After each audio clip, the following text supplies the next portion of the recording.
मुंबईत एक मोठी बातमी समोर येते। घाटकोपर दुर्घटनेमध्ये दोषी असलेल्या इगो मीडिया या जाहिरात कंपनीचे दादरच्या टिळक पूल परिसरामध्ये 8 अनधिकृत होर्डिंग्स असल्याचं समोर आलेलं आहे।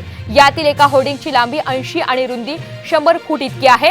हे 8ही होर्डिंग्स 3 दिवसात काढून टाकावेत अशी नोटीस आता मुंबई महापालिकेनं पश्चिम रेल्वेला बजावलेली आहे। 3 दिवसांमध्ये रेल्वेनं हे होर्डिंग्स हटवले नाही तर मुंबई महापालिका हे होर्डिंग्स हटवेल आणि त्याचा खर्च पश्चिम रेल्वेकडून वसूल करण्यात येईल असा इशाराही पालिकेनं थेट दिलेला आहे।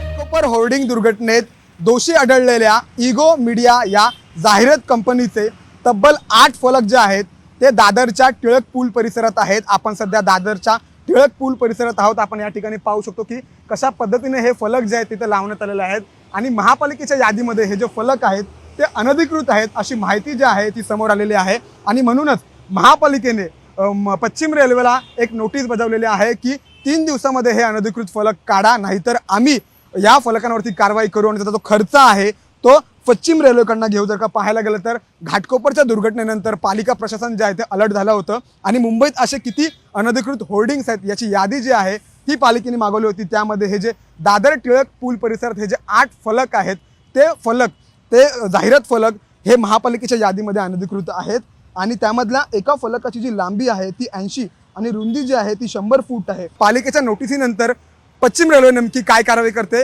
3 दिवसांमध्ये हे फलक हटवते का, आता हे पाहणं महत्त्वाचं असणार आहे। कॅमेरामॅन अरविंद रावरानेसह मी सूरज मसूरकर, साम टीव्ही।